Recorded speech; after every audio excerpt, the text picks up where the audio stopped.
야, 너 그거 알아? 을지로 골목에 있는 심야식당 여사장님 말이야. 8만 원만 더 주면 다른 것도 판다는데, 알지? 그런 거.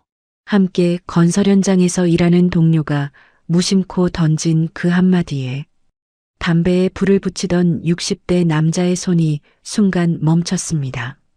머릿속이 혼란스러웠고 가슴은 미친 듯이 쿵쾅거렸죠. 단아하고 깔끔해 보이는 심야식당 여사장님이 돈만 주면 몸도 허락한다고? 하지만 그땐 몰랐습니다. 그 소문이 한 남자의 인생을 완전히 뒤바꿔 놓을 믿기 힘든 사건의 시작이라는 것을요.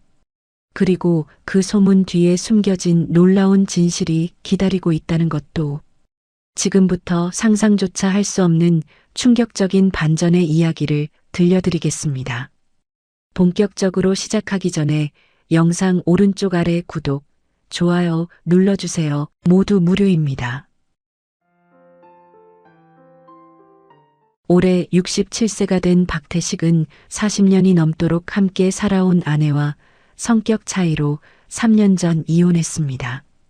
당신처럼 하나부터 열까지 하나도 안 맞는 인간이랑 더 이상 못 살겠어. 아내가 마지막으로 남긴 말이었어요. 태식은 젊은 시절 귀신 잡는 해병대 출신으로 이름을 날렸습니다. 제대 후에는 주먹을 쓰며 거칠게 살았던 상남자였죠. 동네에서는 태식의 이름만 들어도 다들 고개를 숙였던 시절이 있었습니다. 하지만 결혼하고 가정을 꾸리면서 그런 생활을 접었어요. 그런데 이혼 후 남은 건 아무것도 없었습니다. 태식은 이제 혼자예요. 매일 새벽 5시 30분에 일어나 건설 현장으로 향합니다. 67세라는 나이에도 불구하고 그는 여전히 현장에서 삽을 들고 땀을 흘려요. 일하지 않으면 먹고 살 길이 없으니까요. 한때는 무서운 사람으로 통했지만 이제는 그저 노가다 뛰면서 쓸쓸하게 혼자 늙어가는 노인일 뿐이었어요. 해병대 출신의 강인했던 체력도 이제는 하루 일하고 나면 온몸이 쑤시고 아팠습니다. 태식은 오늘도 어김없이 현장에서 고된 일을 마쳤습니다. 집에 돌아가면 김치와 라면 그리고 소주 한 병이 전부예요. 텔레비전을 켜고 혼자 저녁을 먹는 시간이 하루 중 가장 쓸쓸한 순간이죠. 그렇게 매일 똑같이 흘러가던 어느 날 저녁 전화벨이 울렸어요. 고등학교 친구 박수남이었죠. 야, 태식아. 오늘 저녁에 뭐해? 오랜만에 한잔하자. 태식은 거절하려 했지만 수남의 끈질긴 설득에 결국 나가기로 했습니다. 그럼 을지로 골목에 있는 심야식당에서 만나자. 거기 안주가 죽인다더라. 두 사람이 만나기로 한 식당은 작지만 정겨운 곳이었습니다. 수남이 먼저 와서 기다리고 있었고 둘은 자연스럽게 구석 테이블에 앉았습니다. 여기 오뎅탕이랑 소주 2병 주세요. 수남이 주문을 하자 서빙을 하던 여사장님이 다가왔습니다. 50대 후반쯤 되어 보이는 그녀는 깔끔하게 머리를 묶고 있었고 이마에는 땀방울이 송글송글 맺혀 있었어요. 네, 잠시만 기다려주세요. 태식은 그녀가 부지런히 일하는 모습을 바라봤습니다. 테이블을 닫고 반찬을 나르고 주문을 받는 그녀의 모습에서 묘한 친근감이 느껴졌어요. 저 사장님 혼자 일하시는 것 같은데 참 부지런하네. 수남이 작은 소리로 말했어요. 태식은 고개를 끄덕이며 계속 그녀를 지켜봤습니다. 오뎅탕과 소주가 나오고 두 사람은 잔을 기울이기 시작했습니다. 수남은 요즘 먹고 살기 힘들어 죽겠다며 잔뜩 푸념을 늘어놓았어요. 하지만 태식에게 수남의 말은 귓등에도 들리지 않고 서빙하는 여사장님에게 자꾸만 시선이 갔어요. 그녀는 쉴 틈 없이 움직이고 있었고 손님들에게는 항상 밝은 미소를 보여주고 있었죠. 야, 태식아. 수남이 갑자기 진지한 표정으로 말했습니다. 너 이렇게 혼자 살다가 죽을 거야? 더 나이 먹고 비아그라 먹어도 안 쓰기 전에 좋은 여자 만나야 되는 거 아니야? 태식은 웃으며 손을 저었습니다. 이 나이에 무슨? 너나 죽을 때까지 평생 잘 세우고 술이나 마셔. 하지만 그렇게 말하면서도 그의 마음 한구석에서는 작은 파문이 일기 시작했습니다. 그날 밤 집으로 돌아온 태식은 평소와 달리 잠이 오지 않았어요. 더 늦기 전에 좋은 여자 만나야 되는 거 아니냐는 친구의 말이 자꾸 머릿속을 맴돌았죠. 그리고 심야식당에서 본 여사장님의 모습이 계속 떠올랐어요. 며칠이 지났지만 태식은 그 식당이 자꾸 생각났습니다. 퇴근길에 앞을 지날 때마다 발걸음이 느려졌고 혹시 늦게까지 혼자 남아있으면 사장님하고 단둘이 한잔 할 수 있지 않을까 하는 생각까지 들었어요. 하지만 혼자 식당에 들어갈 용기는 쉽게 나지 않았습니다.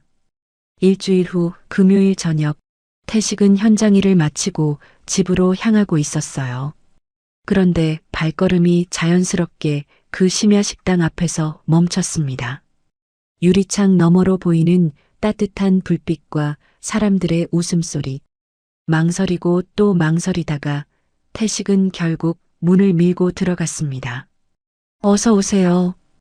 익숙한 목소리였어요. 그녀는 태식을 보자 살짝 미소를 지었습니다.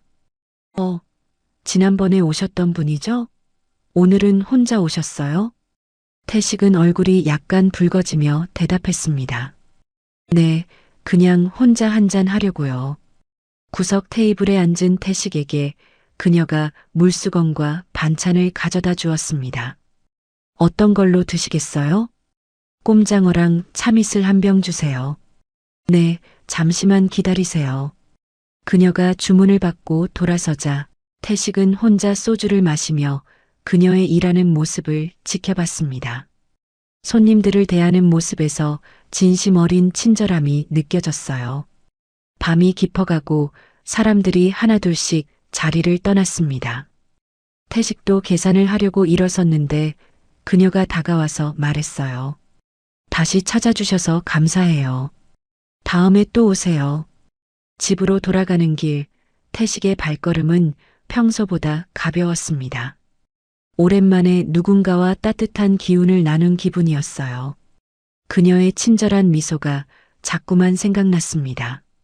그로부터 태식은 일주일에 2~3번씩 을지로 심야식당을 찾게 되었어요.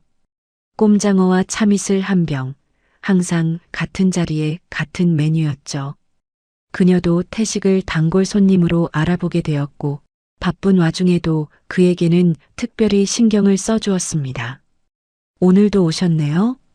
그녀가 반갑게 인사를 건네면 태식은 수줍게 고개를 끄덕이곤 했습니다. 말은 많이 나누지 않았지만 서로의 존재가 점점 편안하게 느껴졌어요. 태식에게는 하루의 피로를 달래주는 소중한 시간이었고 그녀에게도 태식은 늘 예의 바른 고마운 손님이었죠.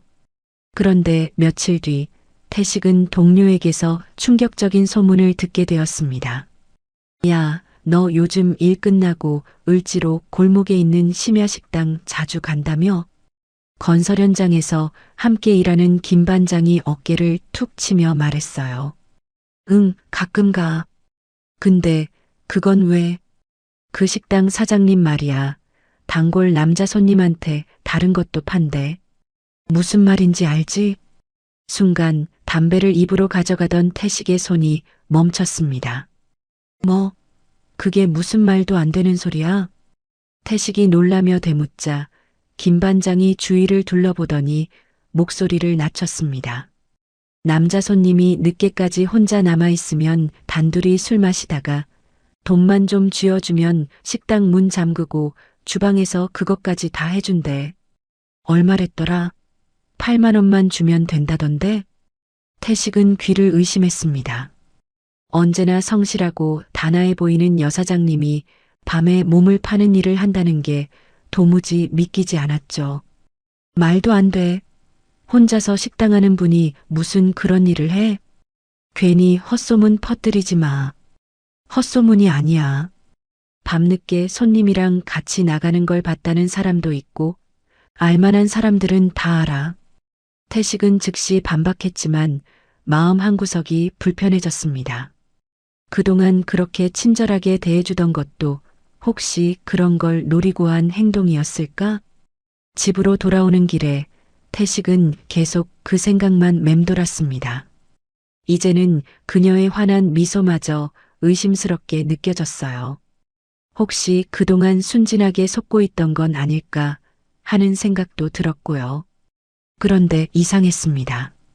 그녀를 의심하면서도 한편으로는 너무 보고 싶어 미칠 것 같았죠. 구수한 꼼장어 한 접시를 갖다 주며 따뜻하게 웃어주던 그 모습이 자꾸 생각났어요. 그러던 어느 날 비가 억수같이 쏟아지는 수요일 저녁이었습니다. 일을 마치고 집으로 향하던 태식이 길가에서 익숙한 모습을 발견했어요. 심야식당 사장님이 우산도 없이 비를 맞으며 버스 정류장에 서 있었습니다. 태식은 망설임 없이 다가갔어요. 이렇게 비가 많이 오는데 여기서 뭐 하세요? 태식의 목소리에 그녀가 반갑게 돌아봤습니다. 안녕하세요. 여기서 다 뵙네요. 버스 기다리고 있었는데 갑자기 비가 너무 많이 와서요. 태식은 잠시 망설이다가 용기를 내어 조심스럽게 말했습니다. 혹시 저녁 드셨어요? 제가 자주 가는 순대국집이 여기 근처에 있는데 잠깐 비도 피할 겸 뜨끈한 국밥 같이 드시는 거 어때요? 그녀는 잠시 망설였어요. 하지만 비는 점점 더 거세게 몰아치고 있었습니다. 그래요 그럼. 두 사람은 우산 하나를 같이 쓰고 근처 순대국집으로 향했습니다. 걸어가는 동안 어색한 침묵이 흘렀지만 왠지 모르게 따뜻한 기분이 들었어요. 순대국집 조용한 구석 테이블에 자리를 잡고 태식이 물었습니다. 그런데 오늘은 식당 안 하세요? 그게 급하게 볼 일이 좀 있어서요. 우산 챙기는 것도 깜빡하고 정신없이 나왔다가 이렇게 됐네요. 그녀와 처음으로 단둘이 함께하는 자리였기에 태식은 조심스럽게 말했습니다. 장사 안 하시는 날이면 반주 삼아 가볍게 한 잔 어떠세요? 그녀는 잠시 생각에 잠기더니 이내 고개를 끄덕였습니다. 사장님, 여기 순댓국 2개랑 참이슬 1병 주세요. 그렇게 두 사람은 처음으로 마주 앉아 술잔을 기울였습니다. 어색하지만 묘하게 편안한 분위기였죠. 실례지만 사장님은 성함이 어떻게 되세요? 박수진이에요. 그럼 수진 씨라고 불러도 될까요? 저는 박태식이라고 합니다. 박태식, 참 남자다운 이름이네요. 근데 나이가 어떻게 되세요? 태식이 조심스럽게 물었습니다. 58살이에요. 태식 씨는요? 전 67살이에요. 정말요? 전혀 그렇게 안 보이세요. 진짜 동안이신데요? 소주 한 잔이 들어가자 분위기가 한결 부드러워졌습니다. 조용히 잔을 비우던 태식이 먼저 이야기를 꺼냈어요. 늦게까지 항상 혼자 일하시는 것 같던데 남편분은 안 도와주세요? 태식의 말에 한동안 아무 말이 없던 그녀가 혼자 소주잔을 비우며 덤덤하게 얘기를 꺼냈습니다. 갈라선 지 오래됐어요. 나이 많은 노총각이랑 결혼했는데 의처증이 너무 심했어요. 어디 잠깐 나가는 것도 싫어하고 친구도 못 만나게 하고 처음엔 사랑하니까 그런가 보다 하고 이해하려 했는데 점점 심해지더라고요. 술 취하면 소리 지르면서 다 집어던지고 욕하면서 때리고 수진의 눈가가 촉촉해졌습니다. 더 이상 못 참고 결국 이혼했어요. 벌써 10년 전이네요. 태식 씨는요? 저도 3년 전에 이혼하고 혼자 살아요. 40년 넘게 함께 살았는데 제가 많이 부족했던 것 같아요. 생활비는 필요한데 이 나이에 딱히 써주는 데도 없고 지금은 건설 현장에서 노가다 뛰고 있어요. 태식이 소주잔을 기울이며 말했습니다. 그러고 보니 우리 참 비슷하게 살아왔네요. 외로움을 혼자 견뎌온 시간들, 그리고 앞으로 어떻게 살아가야 할지 모르겠다는 막막함까지. 두 사람은 서로의 아픈 상처를 나누며 조금씩 마음을 열어갔어요. 소주가 한두 잔 더 들어가면서 태식은 김반장의 말이 자꾸만 머릿속을 맴돌았습니다. 8만 원만 주면 몸을 파는 여자라는 말을요. 궁금해서 미칠 것 같았지만 물어볼 수도 없는 노릇이었죠. 하지만 대화가 무르익을 무렵 태식은 술 기운에 큰 실수를 저지르고 말았습니다. 수진 씨, 저 진짜 궁금한 게 있는데 물어봐도 될까요? 네, 뭐든지요. 사람들이 그러는데 혹시 밤에 다른 일도 하세요? 수진의 얼굴이 순간 굳어지면서 손에 들고 있던 소주잔이 덜컥 흔들렸습니다. 네, 그게 무슨 말씀이세요? 그녀의 목소리가 떨렸어요. 태식은 자신이 무슨 말을 했는지 깨달았지만 이미 늦었어요. 수진의 눈에 눈물이 그렁그렁 맺혔습니다. 당신도 다른 사람들처럼 날 알지도 못하면서 그런 소리나 함부로 짓거리는 사람이었어요? 수진 씨, 그게 아니라. 태식이 황급히 말했지만 수진은 소주잔을 탁 내려놓으며 자리를 박차고 나가버렸습니다. 태식은 급히 계산을 하고 따라 나갔어요. 하지만 밖은 어두웠고 수진의 모습은 보이지 않았습니다. 그날 밤 태식은 집에 돌아와서도 잠을 이룰 수가 없었어요. 상처받은 그녀의 표정이 자꾸만 떠올랐습니다. 다음 날부터 태식은 매일 식당 앞을 서성댔어요. 안으로 들어가고 싶었지만 차마 용기가 나지 않았습니다. 수진이 자신을 보면 얼마나 싫어할까 그런 생각에 발걸음이 떨어지지 않았어요. 이틀째, 사흘째, 일주일째. 유리창 너머로 그녀가 바쁘게 움직이는 모습이 보였지만 태식은 그저 멀리서 바라만 볼 뿐이었죠. 그러던 어느 늦은 밤 태식이 어김없이 식당 앞에서 서성대고 있는데 안에서 시끄러운 소리가 들려왔습니다. 어이 이쁜 아줌마, 이리 와서 술 좀 따라봐요. 술에 잔뜩 취한 남자들의 목소리였습니다. 태식이 유리창으로 안을 들여다보니 두 명의 취객이 수진을 괴롭히고 있었어요. 죄송해요, 손님, 일하는 중이라서요. 뭐야? 이렇게 잘생긴 오빠가 같이 한잔 하자는데 싫어? 술에 취한 남자들은 아랑곳하지 않고 계속 그녀에게 가깝게 다가갔습니다. 아줌마도 좋으면서 튕기지 말고 딱 한 잔만 하자고. 응. 더 이상 참을 수 없었던 태식은 식당 문을 박차고 들어갔습니다. 이보세요. 지금 뭐 하시는 겁니까? 태식의 담담하지만 단호한 목소리가 식당 안을 가득 채웠어요.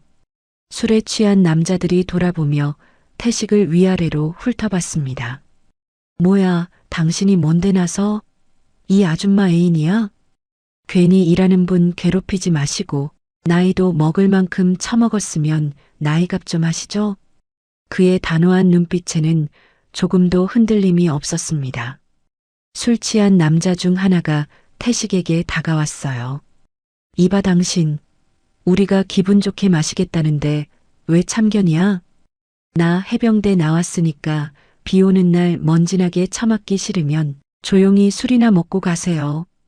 긴장감이 감도는 순간이었습니다. 그런데 그때 수진이 태식 앞으로 나섰어요. 괜찮아요. 제가 알아서 할게요. 그녀는 용기를 내어 말했습니다. 손님들, 죄송하지만 가게 문 닫을 시간이에요. 계산해 드릴게요. 술 취한 남자들은 투덜거리며 돈을 던지고 나갔습니다. 에이 재수 없어. 퇴. 너 담에 걸리면 죽을 줄 알아. 가게 문이 닫히자 식당 안에는 정적이 흘렀습니다. 수진 씨, 괜찮으세요? 그녀는 태식을 바라봤어요. 고마운 마음도 있었지만 여전히 지난번 일이 마음에 걸렸습니다. 고맙긴 한데 여긴 무슨 일이세요? 죄송합니다. 우연히 지나가다가 그냥. 태식이 조심스럽게 대답했습니다. 식당 끝날 때까지 기다려도 될까요? 혼자 계시면 위험할 것 같아서요. 수지는 잠시 망설였어요. 화는 아직 풀리지 않았지만 태식의 진심은 느껴졌거든요. 알아서 하세요. 수진이 짧게 대답하고는 다시 정리를 시작했습니다. 태식은 구석 테이블에 조용히 앉아서 그녀가 일을 마칠 때까지 기다렸어요. 수지는 태식을 보지 않으려 애썼지만 자꾸만 시선이 그쪽으로 갔습니다. 자신을 위해 기다려주는 사람이 있다는 게 낯설면서도 따뜻했어요. 1시간쯤 지나서 수진이 모든 정리를 마쳤습니다. 다 끝났으니까 이제 가셔도 돼요. 태식이 자리에서 일어나며 말했어요. 저기 사시는 동네까지만이라도 바래다 드리고 싶은데 괜찮을까요? 그쪽이 왜요? 됐어요. 필요 없어요. 하지만 태식은 포기하지 않았습니다. 혹시라도 아까웠던 그런 사람들, 이런 밤에 길에서 혼자 마주치실까봐 걱정돼서 그래요. 집 근처까지만 바래다 주게 해주세요. 부탁이에요. 태식의 진심 어린 눈빛을 보니 수진의 마음이 조금 흔들렸습니다. 그녀는 마지못해 고개를 끄덕였고 두 사람은 말없이 밤거리를 걸었어요. 어색한 침묵이 흘렀지만 태식은 그녀의 곁을 조용히 지켰습니다. 수진의 집 근처에 도착하자 태식이 말했어요. 그럼 조심히 들어가세요. 그리고 저번 일은 다시 한번 진심으로 사과드립니다. 돌아서려는 태식을 수진이 조용히 불렀습니다. 저기 태식 씨, 오늘 도와주셔서 고마웠어요. 그리고 여기까지 데려다 주신 것도요. 별 말씀을요. 당연한 일입니다. 수진이 잠시 망설이더니 말했습니다. 여기까지 오셨는데 차라도 한잔하고 가세요. 태식은 순간 당황했습니다. 혹시라도 또 실수를 하게 되지 않을까 하는 생각에 덥석 받아들이기가 조심스러웠어요. 감사하지만 마음만 받겠습니다. 아니에요. 오늘 태식 씨 아니었으면 정말 큰일 날 뻔했어요. 딱히 해드릴 수 있는 건 없지만 따뜻한 차라도 한잔하고 가세요. 그럴까요? 그럼 잠시 실례할게요. 수진의 집은 작지만 깔끔하게 정리되어 있었습니다. 앉으세요. 차 끓여올게요. 따뜻한 차가 나오고 두 사람은 한참 동안 찻잔만 만지작거리며 어색하게 마주 앉아 있었습니다. 수진이 침묵을 깨고 먼저 입을 열었어요. 태식 씨, 제가 설명할 게 있어요. 아니에요. 굳이 설명 안 하셔도 괜찮아요. 제가 너무 큰 잘못을 했어요. 태식이 말했지만 수진은 고개를 저었어요. 아니에요. 들어주세요. 그녀가 천천히 이야기를 시작했습니다. 이혼하고 혼자 식당하면서 돈에 너무 쪼들릴 때가 있었는데 어떤 남자 단골 손님이 제안을 했어요. 밤에 가끔씩 혼자 노래방에 가는데 같이 가서 술 따라주고 말상대만 해주면 돈을 많이 주겠다고요. 수진의 목소리가 점점 작아졌습니다. 처음엔 거절했어요. 그런데 생활이 너무 힘들어져서 가게 월세 낼 돈도 없다 보니 몇 번 가게 됐어요. 정말 술만 따르고 얘기만 좀 나눴지 몸을 판 적은 단 한 번도 없어요. 그런데 노래방에서 나오는 걸 우연히 본 손님이 이상한 소문을 퍼뜨리더라고요. 혼자 식당하면서 돈만 주면 몸까지 파는 여자라고. 수진의 눈에 눈물이 맺혔습니다. 태식은 그녀의 손을 조심스럽게 잡았어요. 수진 씨, 정말 죄송합니다. 제가 알지도 못하면서 그런 말을 했어요. 용서해 주세요. 수진은 태식의 눈을 바라봤어요. 그 눈에는 진심 어린 미안함이 담겨 있었습니다. 아니에요. 저도 너무 화를 냈어요. 오늘 도와주셔서 정말 고마웠어요. 태식이 조심스럽게 물었어요. 그럼 앞으로도 혼자 식당에 가서 한잔 하고 가도 될까요? 수진이 고개를 끄덕이며 미소를 지었습니다. 네, 좋아요. 그날 이후 태식은 다시 그녀의 식당을 찾기 시작했어요. 수진도 태식을 보면 전과 다른 따뜻한 미소로 맞아주었습니다. 두 사람은 마주칠 때마다 서로를 향한 특별한 눈빛을 교환했어요. 일주일쯤 지났을 때 그날도 어김없이 혼자 꼼장어에 소주를 마시고 있던 태식에게 수진이 조심스럽게 말을 걸었습니다. 태식 씨, 내일 저녁 시간 괜찮으시면 우리 집에서 한 잔 어때요? 사실 내일이 제 생일이에요. 네, 수진 씨 생일이요? 네, 58번째 생일이에요. 그동안 항상 생일을 혼자 보냈는데 이번엔 누군가와 함께 보내고 싶어요. 그녀의 목소리에는 외로움과 간절함이 묻어났어요. 태식의 가슴이 뭉클해졌습니다. 생일 축하한다는 따뜻한 말 한마디, 오랫동안 들어본 적 없었을 그녀를 생각하니 마음이 아팠어요. 저야 너무 영광이죠. 꼭 함께하고 싶어요. 다음 날 저녁 태식은 퇴근 후 빵집에 들러 작은 케이크 하나와 꽃다발을 샀습니다. 이거 수진 씨 생일 선물이에요. 케이크와 꽃다발을 건네자 수진의 눈이 커졌습니다. 이렇게까지 하실 필요는 없는데. 하지만 그녀의 눈에는 감동의 눈물이 맺혔어요. 생일 축하합니다. 수진 씨. 태식이 진심을 담아 말했습니다. 정말 고마워요. 수진이 꽃다발을 받아들며 눈물을 흘렸습니다. 누군가 자신의 생일을 이렇게 챙겨준 것이 얼마만인지 기억도 나지 않았거든요. 작은 식탁에는 그녀가 정성껏 준비한 음식들이 놓여 있었습니다. 김치찌개, 계란말이, 그리고 소주 한 병. 별로 대단한 건 아니지만 제가 할 수 있는 최선을 다했어요. 아니에요. 정말 맛있어 보여요. 태식이 자리에 앉으며 말했습니다. 두 사람은 소주잔을 들고 건배를 했어요. 수진 씨의 58번째 생일을 진심으로 축하합니다. 고마워요, 태식 씨. 음식을 먹으며 두 사람은 이런저런 이야기를 나눴어요. 웃고 떠들다 보니 어느새 소주 한 병이 비었습니다. 케이크 먹을까요?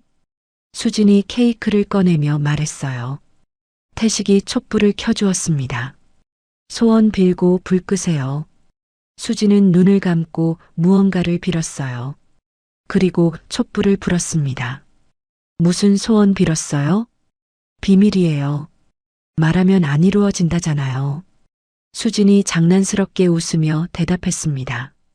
케이크를 나눠 먹으며 분위기는 더욱 따뜻해졌어요.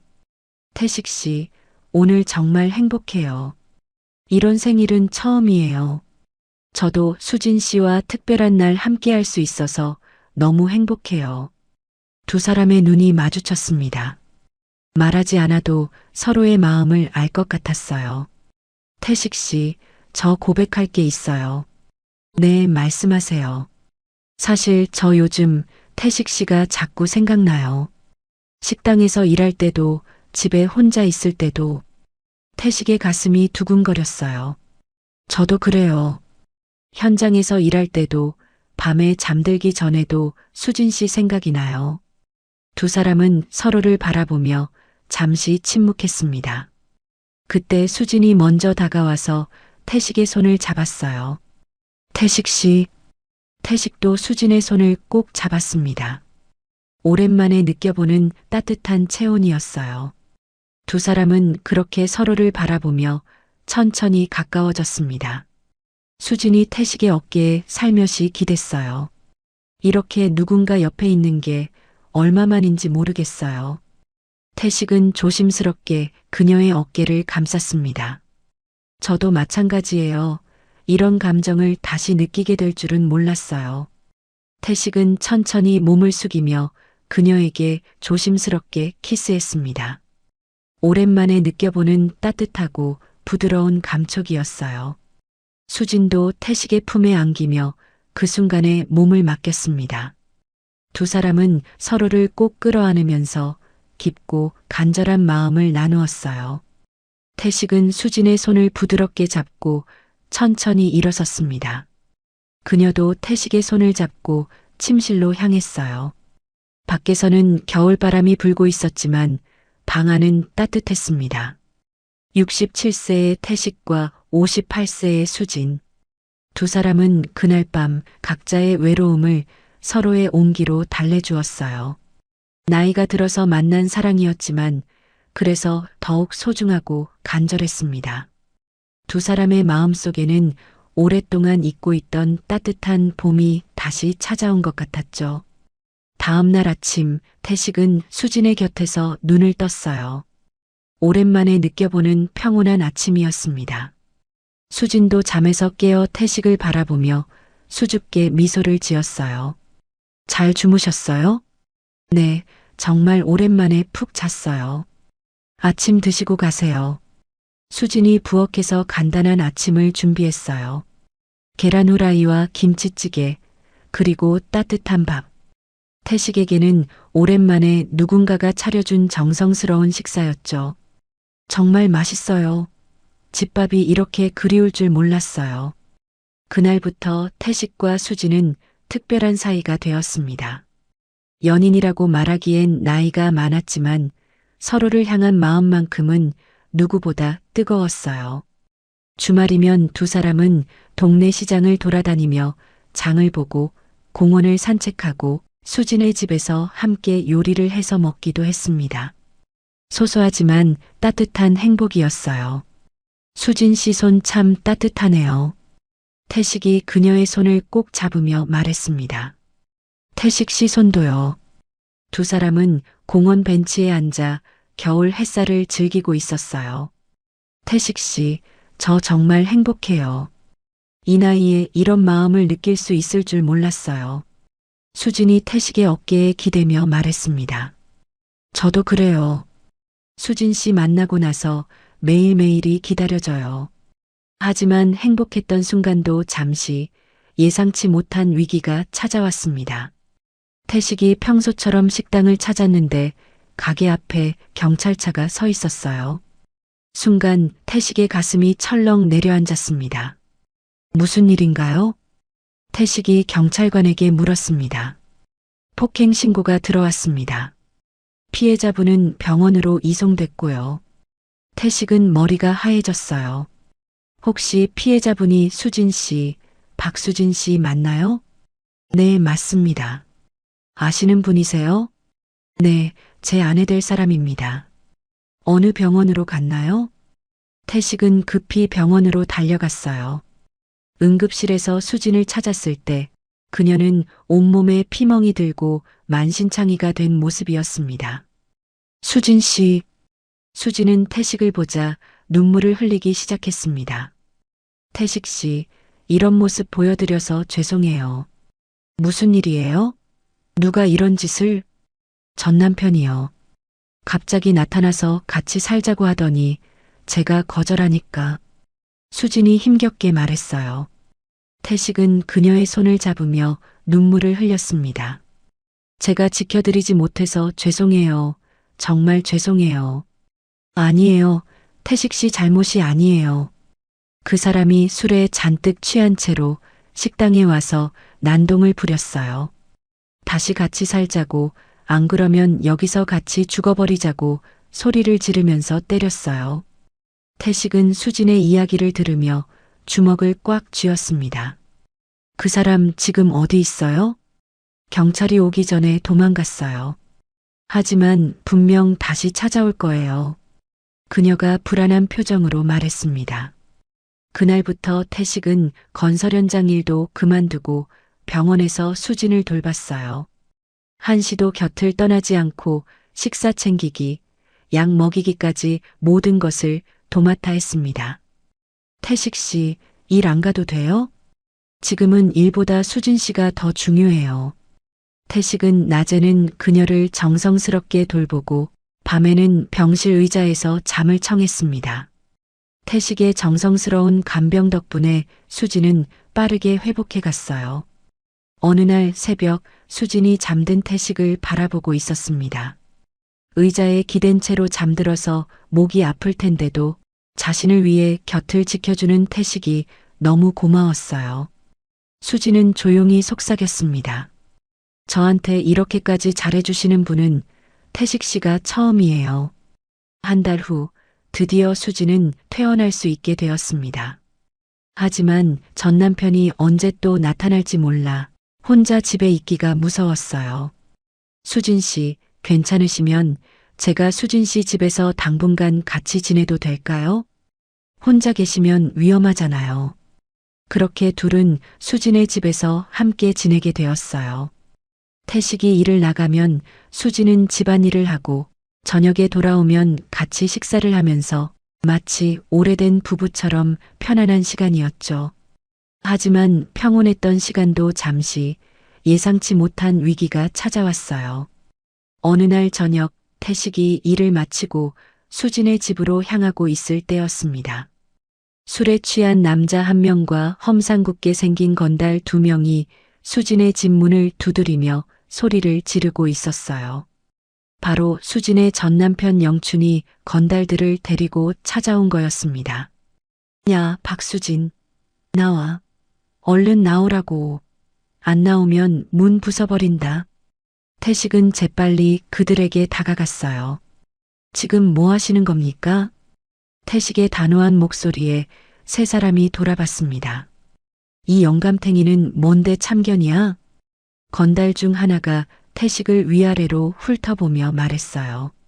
술에 취한 영춘이 비틀거리며 다가왔습니다. 네가 뭔데 끼어들어? 이거 우리 집안일이야. 집안일을 이렇게 소란 피우면서 합니까? 당장 그만두시죠. 태식이 물러서지 않자 덩치 큰 건달이 위협적으로 다가왔어요. 이 새끼 이거 안 되겠네. 죽고 싶어? 건달이 태식의 멱살을 잡으려고 손을 뻗었습니다. 하지만 바로 그 순간이었어요. 태식의 오른손이 번개처럼 움직이며 건달의 손목을 낚아챘습니다. 귀신 잡는 해병대 출신답게 단련된 움직임이었어요. 손목을 비틀며 몸을 돌리자 덩치 큰 건달이 중심을 잃고 앞으로 쏠렸습니다. 으악! 건달이 비명을 지르며 바닥에 무릎을 꿇었어요. 태식은 그의 팔을 뒤로 꺾으며 제압했습니다. 67세의 나이에도 불구하고 해병대 출신에다가 한때 주먹을 쓰던 그의 몸에는 여전히 짐승 같은 힘이 남아 있었어요. 뭐야? 다른 건달이 황급히 태식에게 달려들었습니다. 주먹을 휘두르며 덤벼들었지만 태식은 침착하게 몸을 옆으로 틀어 공격을 피했어요. 그리고 건달의 옆구리에 정확하게 강펀치를 꽂아 넣었습니다. 컥! 건달이 신음을 내며 뒤로 휘청거렸어요. 태식은 그의 다리를 걸어 넘어뜨렸습니다. 쿵! 두 번째 건달도 복도 바닥에 나뒹굴었어요. 순식간에 두 건달을 제압한 태식은 영춘을 향해 걸어갔습니다. 영춘은 술에 취해 있었지만 태식의 맹수 같은 눈빛을 보고는 본능적으로 뒤로 물러섰어요. 네가 이긴 것 같지? 내일 더 많이 데리고 올 테니까 두고 보자. 영춘이 소리를 지르며 달아났어요. 바닥에 쓰러져 있던 두 건달도 황급히 일어나 도망치기 시작했습니다. 기억해둬. 내일 다시 온다. 태식이 그들이 사라진 계단 쪽을 바라보고 있을 때 수진의 집 문이 조심스럽게 열렸습니다. 태식 씨, 수진이 떨리는 목소리로 나왔습니다. 얼굴이 창백했고 눈에는 공포가 가득했어요. 괜찮아요, 수진 씨, 다 도망갔어요. 태식이 수진을 안심시키며 말했습니다. 저 사람이 제 전 남편이에요. 영춘이라고. 수진의 목소리가 떨렸어요. 알겠어요. 걱정하지 마세요. 태식이 수진의 어깨를 감싸며 집 안으로 들어갔습니다. 수진은 여전히 겁에 질린 표정이었어요. 내일 다시 온다고 했는데 어떡하죠? 지금 당장 경찰서에 가야겠어요. 이건 명백한 협박이에요. 태식과 수진은 곧바로 가까운 경찰서를 찾았습니다. 접수대에서 사정을 설명하자 경찰관이 진지한 표정으로 들어주었어요. 그러니까 전 남편분이 건달 2명을 데리고 와서 협박을 했다는 거죠? 네, 맞습니다. 문을 부수겠다고 소리를 지르면서 협박했어요. 경찰관이 수첩에 내용을 적으며 말했습니다. 이건 명백한 협박죄입니다. 형사처벌 대상이에요. 게다가 건달들을 동원했다면 더 심각한 문제고요. 그런데 그 사람들이 내일 저녁에 다시 온다고 했어요. 태식이 걱정스럽게 말하자 경찰관이 고개를 끄덕이며 대답했어요. 현행범으로 체포하려면 현장에서 잡는 게 가장 확실합니다. 저희가 잠복 근무를 서겠습니다. 경찰관이 동료들과 눈빛을 주고받으며 말했어요. 일단 집으로 돌아가서 대기하고 계세요. 저희가 미리 근처에서 대기하고 있겠습니다. 정말 괜찮을까요? 여전히 불안한 표정의 수진에게 경찰관이 안심시키듯 말했어요. 걱정 마세요. 저희가 철저하게 준비하겠습니다. 경찰서를 나온 수진은 여전히 잔뜩 겁에 질려 있었어요. 손이 떨렸고 얼굴은 창백했습니다. 태식이 수진의 손을 꼭 잡으며 말했어요. 수진 씨, 제가 있으니까 너무 걱정하지 마세요. 태식의 든든한 목소리가 수진을 조금 안심시켰습니다. 제가 귀신도 잡는 해병대 출신인 거 아시잖아요. 그리고 말하기 부끄럽지만 저도 한때 주먹을 좀 썼던 사람이거든요. 아무리 많이 와도 괜찮아요. 수진은 태식을 바라봤어요. 그의 눈에는 흔들림 없는 결연함이 담겨 있었습니다. 고마워요, 태식 씨. 당신이 없었으면 어쩔 뻔했어요. 우리 함께 이겨내요. 끝까지 제가 지켜드릴게요. 태식이 수진을 안아주며 말했습니다. 다음 날 저녁 태식과 수진은 집에서 긴장한 채 대기하고 있었어요. 경찰들은 이미 건물 주변에 잠복해 있었습니다. 시계는 9시를 가리키고 있었어요. 오늘은 안 오는 걸까요? 수진이 조심스럽게 물었습니다. 모르겠어요. 하지만 경찰이 대기하고 있으니 괜찮을 거예요. 시간은 천천히 흘러갔습니다. 10시, 11시. 밤이 깊어갈수록 긴장감도 높아졌어요. 수진은 태식의 손을 꼭 잡고 있었고 태식은 문 쪽을 주시하고 있었습니다. 밤 11시 30분쯤이었어요. 갑자기 복도에서 발걸음 소리가 들려왔습니다. 여러 명의 발소리, 그리고 거친 목소리들이 들렸어요. 여기야 302호. 영춘의 목소리였어요. 오늘은 확실하게 혼내줘야 돼. 쾅! 갑자기 문을 두드리는 소리가 울렸습니다. 아니, 두드리는 게 아니라 망치로 내리치는 소리였어요. 야, 이 새끼들아. 문 열어. 안 열면 부숴버린다. 수진이 겁에 질려 태식에게 매달렸어요. 태식은 수진을 보호하며 뒤로 물러섰습니다. 쾅! 쾅! 망치질 소리가 계속 들렸어요. 경첩이 휘어지고 도어락이 부서지면서 문이 활짝 열렸습니다. 영춘과 건달 4명이 집 안으로 들어왔어요. 손에는 망치와 도끼, 쇠파이프 같은 흉기들을 들고 있었습니다. 오늘은 가만 안 둔다. 하지만 태식은 조금도 당황하지 않고 수진을 뒤로 숨기면서 앞으로 나섰어요. 여기서 그만두시죠. 경찰에 이미 신고했어요. 경찰? 상관없어. 경찰 오기 전에 다 끝낼 거야. 건달 하나가 쇠파이프를 들고 태식에게 달려들었습니다. 태식은 침착하게 옆으로 비켜서며 건달의 팔을 잡았어요. 그리고 힘껏 비틀어 쇠파이프를 떨어뜨렸습니다. 으악! 건달이 비명을 지르며 바닥에 쓰러졌어요. 다른 건달이 도끼를 들고 덤벼들었지만 태식은 의자를 들어 막아냈습니다. 쿵! 도끼가 의자에 박혔어요. 태식은 의자를 밀어내며 건달을 벽으로 밀쳤습니다. 3번째, 4번째 건달이 동시에 달려들었어요. 일촉즉발의 순간이었습니다. 태식은 수진을 보호하며 필사적으로 싸웠어요. 바로 그때였습니다. 경찰이다.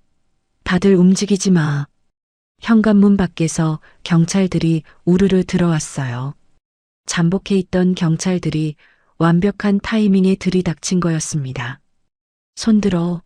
무기 내려놓고 바닥에 엎드려. 건달들은 황급히 무기를 내려놓고 바닥에 엎드렸습니다. 영춘도 술에 취한 채로 비틀거리다 경찰에게 붙잡혔어요. 김영춘, 당신을 주거침입죄와 협박죄, 그리고 흉기 휴대로 현행범 체포합니다. 경찰이 수갑을 채우며 말했습니다. 건달들에게도 차례로 수갑이 채워졌어요. 이거 나. 내가 뭘 잘못했어. 영춘이 소리쳤지만 경찰은 단호하게 그를 끌고 나갔습니다. 건달들도 모두 체포되어 끌려나갔어요. 경찰들이 모두 나가고 나자 집안에는 정적이 흘렀습니다. 수지는 겁에 질려 울고 있었어요. 몸이 너무 떨려서 서 있을 수조차 없었습니다. 태식은 수진을 따뜻하게 안아주었어요. 다 끝났어요, 수진 씨. 이제 괜찮아요. 태식의 품에 안긴 수진은 한참을 울었습니다. 공포와 안도감이 뒤섞인 눈물이었어요. 정말 고마워요. 당신이 없었으면. 수진이 떨리는 목소리로 말했습니다. 괜찮아요. 이제 전 남편은 다시는 못 올 거예요. 현행범으로 체포됐으니까요. 태식이 수진의 머리를 쓰다듬으며 안심시켰어요. 이제 정말 끝이에요. 우리 이제 평화롭게 살 수 있어요. 며칠 후 경찰서에서 연락이 왔어요. 영춘과 건달들은 주거침입, 협박, 흉기 휴대 등 여러 혐의로 구속되었다는 소식이었습니다. 최소 7년 이상은 감옥에 있을 거예요. 담당 경찰관이 말했어요. 그 소식을 들은 수지는 비로소 안도의 한숨을 내쉬었습니다. 정말 끝난 거죠?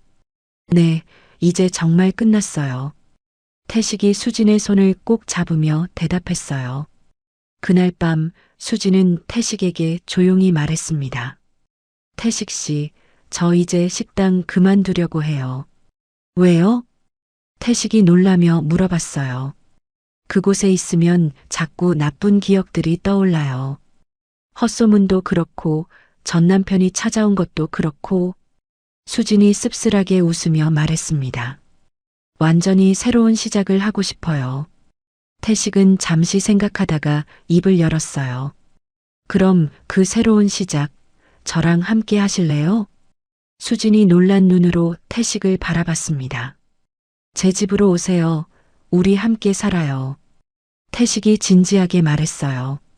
우리 나이에 결혼이 뭐 그리 중요하겠어요? 가족처럼 서로 의지하며 살면 되는 거죠.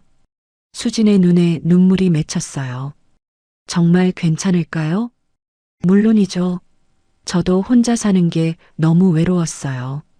수진 씨와 함께라면 남은 인생이 너무 행복할 것 같아요. 저도요, 태식 씨. 저도 당신과 함께하고 싶어요. 수진이 눈물을 흘리며 고개를 끄덕였습니다.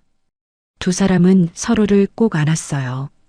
그로부터 한 달 후 수진은 식당을 그만두고 태식의 집으로 이사를 했습니다.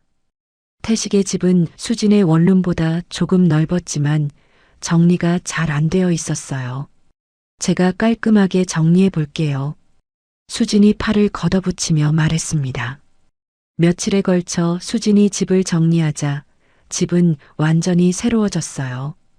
따뜻하고 아늑한 보금자리가 되었죠. 그로부터 6개월이 흘렀습니다. 태식은 집 근처 공장에서 새로운 일을 시작했고 수지는 동네 작은 카페에서 일자리를 구했어요. 돈은 많지 않았지만 매일 따뜻한 밥과 사랑하는 사람이 함께 있었습니다. 여보, 다녀올게요. 네, 조심해서 다녀와요. 저녁에는 제가 김치찌개 끓여 놓을게요. 아침마다 나누는 인사가 이렇게 소중한 줄 몰랐습니다. 저녁에 집에 돌아와서 오늘 어떠셨어요? 라고 묻는 것만으로도 하루의 피로가 싹 가셨어요. 함께 저녁을 먹고 텔레비전을 보고 이런저런 이야기를 나누는 평범한 일상이 가장 큰 행복이었어요. 주말이면 두 사람은 함께 동네를 산책했어요. 나이 든 부부가 손을 꼭 잡고 걷는 모습이 다른 사람들 눈에는 어떻게 보일까 처음엔 신경 쓰였지만 이제는 상관없었습니다. 우리만 행복하면 된 거죠. 수진이 다정하게 태식의 팔짱을 끼며 말했습니다. 어느 봄날 두 사람은 옥상에 작은 텃밭을 만들기 시작했어요.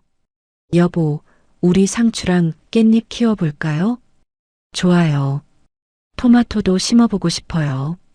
흙을 만지며 씨앗을 심는 일이 이렇게 즐거울 줄 몰랐습니다. 태식 씨, 이거 봐요. 새싹이 났어요. 수진이 신나서 소리쳤어요. 작은 새싹이 흙을 뚫고 올라온 모습을 보며 두 사람은 마치 아이처럼 기뻐했습니다. 우리 사랑도 이 새싹처럼 자라나고 있는 것 같아요. 태식이 텃밭에서 따온 상추로 쌈을 싸서 수진에게 건네줬습니다. 우리가 키운 거예요. 어때요? 달고 아삭해요. 정말 맛있어요. 직접 키운 채소를 함께 먹는 맛이 이렇게 특별할 줄 몰랐죠. 여름이 지나고 가을이 찾아왔어요. 텃밭에 토마토가 빨갛게 익어갔습니다. 올해 첫 수확이네요. 태식이 토마토를 따며 웃었습니다. 내년에는 더 많이 심어볼까요? 좋아요. 호박도 키워보고 싶어요. 수진이 대답했습니다. 두 사람에게는 함께할 내년이 있다는 게 얼마나 소중한지 알고 있었어요. 67세와 58세에 시작한 사랑이었지만 매일매일이 새로운 희망으로 가득했습니다. 아픈 과거도 있었고 힘든 시련도 있었지만 함께 이겨냈기에 더욱 단단해진 사랑이었죠. 어느 저녁 텃밭에서 일을 마치고 두 사람이 나란히 앉아 있었어요. 노을이 지는 하늘을 바라보며 수진이 말했습니다. 태식 씨, 저 정말 행복해요. 이런 날이 올 줄 몰랐어요.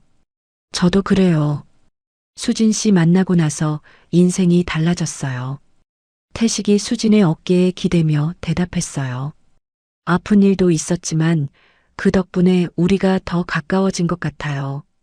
두 사람은 서로를 바라보며 미소 지었습니다. 주름이 늘어나고 머리가 하얘져도 상관없었어요. 함께 늙어가는 것이 두렵지 않았으니까요.